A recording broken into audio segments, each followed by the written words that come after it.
പ്പെട്ടവരെ Medisep reject ആയതിനെക്കുറിച്ച് ഞാൻ video ഇട്ടല്ലോ. ഒരു കാരണവശാലും നിങ്ങൾ ആരും വിചാരിക്കരുത് ഞാൻ ഏതെങ്കിലും ഒരു കമ്പനിക്കെതിരെയോ അല്ലെങ്കിൽ ഒരു സിസ്റ്റത്തിനെതിരെയോ പറയുകയാണെന്ന്. ഞാനൊരു ബ്ലോഗറാണ്. എൻ്റെ മനസ്സ് എപ്പം വേദനിച്ചാലും ഞാനത് പോസ്റ്റ് ആക്കാറുണ്ട്. എൻ്റെ വേദനകൾ എപ്പോഴും ഞാൻ പങ്കുവെക്കാറുമുണ്ട്. അതൊക്കെയാണല്ലോ ബ്ലോഗിങ് എന്ന് പറഞ്ഞാൽ. അതിനെ വലിയൊരു സംഭവമാക്കിയൊന്നും കാണരുത്. നമുക്ക് വേണ്ടത് നമ്മളിത് പങ്കുവെക്കുന്നത് എന്താ പറയുക, മറ്റുള്ളവർക്കും അങ്ങനെ അനുഭവം ഉണ്ടാകുമ്പോൾ അത് ഷെയർ ചെയ്യപ്പെടുമ്പോൾ അതിനൊക്കെ സൊല്യൂഷൻ കിട്ടും എന്നുള്ളതുകൊണ്ടാണ്. ഒരുപാട് സൊല്യൂഷൻ കിട്ടിയിട്ടുമുണ്ട്. എനിക്ക് സ്വന്തം രണ്ട് റിജക്ഷൻ വന്നപ്പം ആ റിജക്ഷൻ നമ്മൾ വന്ന അവസ്ഥകളെക്കുറിച്ചൊക്കെ ഞാൻ പങ്കുവെച്ചിട്ടുണ്ട്. അത് കിട്ടിയപ്പം അതിനെക്കുറിച്ചും ഞാൻ പറഞ്ഞിട്ടുണ്ട്. കാരണം ഈ വേദനകൾ പങ്കുവെക്കുന്നത് എന്താണെന്ന് വെച്ചാൽ, ഇപ്പോൾ നമുക്ക് മൊത്തത്തിൽ മനുഷ്യർക്കുള്ള വേദനകൾ ഒരുമിച്ച് അനുഭവിച്ചറിഞ്ഞ് അതിന് സൊല്യൂഷൻ കണ്ടെത്താൻ വേണ്ടി മാത്രമാണ്. ആരും ഒന്നും വിചാരിക്കരുത് ഇതൊരു ഗവൺമെൻറ് വിരുദ്ധ പരാമർശമൊക്കെ ആയിട്ട് ചിലവർ ഉപയോഗിക്കുന്നത് കണ്ടു. അങ്ങനെയൊന്നും ചെയ്യരുത്. ഗവൺമെൻറ് നമ്മളോടൊപ്പം ഉള്ളത്. ഗവൺമെൻറ് അതിനുവേണ്ടി ആക്ഷൻ എടുക്കും. മനസ്സിലായില്ലേ? കാരണം ഇൻഷുറൻസ് കമ്പനീനെ എനിക്കിപ്പോൾ മനസ്സിലാക്കാൻ പറ്റിയത് എന്താണെന്ന് വെച്ചാൽ, മെഡിസപ്പ് ഇപ്പം പ്രീമിയം കൂട്ടിയിട്ടുണ്ട്. അതിൻ്റെ കൂടെ ഇതുവരെ മെഡിസപ്പിൽ ഇങ്ങനത്തെ ഒരു ഇഷ്യൂ ഇല്ലായിരുന്നു.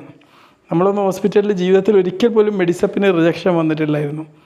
ഒരു പ്രാവശ്യം കണ്ടേ വന്നിട്ടുണ്ട്. അതിനൊരു എക്സ്പ്രഷൻ കൊടുത്തപ്പോൾ ഉടൻ കിട്ടുകയും ചെയ്തു. ഇപ്പോൾ പുതിയ ഏതൊരു സിസ്റ്റത്തിലാണ് ഈ മെഡിസപ്പ് പോകുന്നത്. ഈ കഴിഞ്ഞ കുറച്ച് ദിവസങ്ങളായി പ്രീമിയമൊക്കെ കൂട്ടിയതിന് ശേഷം മെഡിസപ്പ് വേറെ ടീമാണ് നടത്തുന്നത്. എന്താണെന്ന് എനിക്കറിയില്ല. ഞാൻ ഇന്ന് ചോദിച്ചപ്പോഴാണ് എനിക്ക് മനസ്സിലാക്കാൻ പറ്റിയത്. അവർ വന്നതിന് ശേഷമാണ് ഈ പ്രശ്നങ്ങളൊക്കെ ഉണ്ടാകുന്നത്.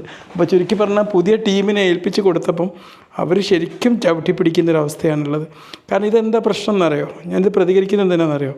ഇപ്പോൾ ഒരു ഇൻഷുറൻസ് ഉണ്ടെന്ന് പറയുമ്പോൾ വളരെ സന്തോഷത്തോടെ ആയിരിക്കും ഒരാൾ ആശുപത്രിക്ക് പോവുക. രക്ഷിതാക്കൾക്കോ അവരുടെ കൂടെയുള്ള കുടുംബാംഗങ്ങൾക്കോ ഒന്നും ഒരു ബുദ്ധിമുട്ടും ഉണ്ടാവില്ല. അപ്പോൾ കാരണം അല്ലെങ്കിൽ എന്ത് ചെയ്യും, ഒരാൾ രോഗികളെ പരിചരിക്കേണ്ട പണം, ചിലവ്, ഇതൊക്കെ ആലോചിച്ചിട്ട് ഒരുപാട് മനുഷ്യന്മാർക്ക് ഒരുപാട് നെട്ടോട്ട് ഓടേണ്ടി വരും.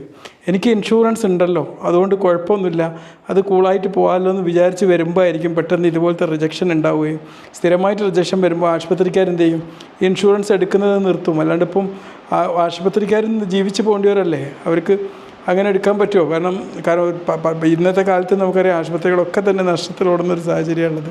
അപ്പോൾ അങ്ങനത്തെ ഒരു സാഹചര്യത്തിൽ അതിനും തയ്യാറാവില്ല. അപ്പോൾ ഇതുപോലൊരു സിസ്റ്റം ഉണ്ടാവാതിരിക്കാൻ വേണ്ടിയാണ് ഞാനിത് പ്രതികരിക്കുന്നത്. ഓക്കെ, അപ്പോൾ നമ്മളെന്താണ്, ഇൻഷുറൻസ് കമ്പനിക്ക് ഇങ്ങനൊരു പോളിസിക്ക് തയ്യാറാവുകയാണെങ്കിൽ റിജക്ഷൻ എങ്ങനെ ആക്കാതിരിക്കാമെന്ന് മാത്രമേ അവർ ശ്രദ്ധിക്കാൻ പാടുള്ളൂ. എങ്ങനെ റിജക്ഷൻ ആക്കാമെന്നല്ല. റിജക്ഷൻ ആക്കാമെന്ന് പറയുമ്പോൾ ഈ റിജക്ഷൻ കേസ് വരുമ്പം ആൾക്കാർക്ക് പിന്നെ എനിക്ക് തോന്നുന്നത് ആശുപത്രികൾ ഇങ്ങനെ റിജക്റ്റ് ചെയ്ത് ഈ ഇൻഷൂർ എടുക്കാതിരിക്കാനാണ്. ഞാൻ പറയാം, ഇപ്പോൾ എൻ്റെ സുഹൃത്തുക്കളൊക്കെ മെഡിസപ്പ് ഉള്ളവരാണ്. പക്ഷേ അവരൊക്കെ പിന്നെ പ്രൈവറ്റ് ഇൻഷുറൻസും എടുക്കേണ്ടി വന്നു. കാരണം അതിലൂടെ ഫുൾ അവർ സാറ്റിസ്ഫൈഡ് അല്ലാത്തതുകൊണ്ടാണ്. പക്ഷെ അങ്ങനെ ചെയ്യരുത്. നമ്മൾ പ്രീമിയം വാങ്ങുമ്പം അതിനോടുള്ള നീതിയും കൂറും അവർക്ക് വേണ്ടിയിട്ടുള്ള ആ ഒരു നിർഭയത്വവും കൊടുക്കണം. ആശുപത്രിയിൽ വന്ന് എൻക്വയറി ചെയ്യാമല്ലോ, ഇതിനൊക്കെ ടീമുണ്ടല്ലോ. എന്തിനാണ് വെറുതെ റിജക്റ്റ് ആക്കിയിട്ട് ഇതാക്കേണ്ട കാര്യമില്ലല്ലോ. മനസ്സിലായില്ലേ? ഞാൻ പിന്നെയും ഇതിനെക്കുറിച്ച് അപ്ഡേറ്റ് ചെയ്യുന്നതാണ്. ഓക്കെ.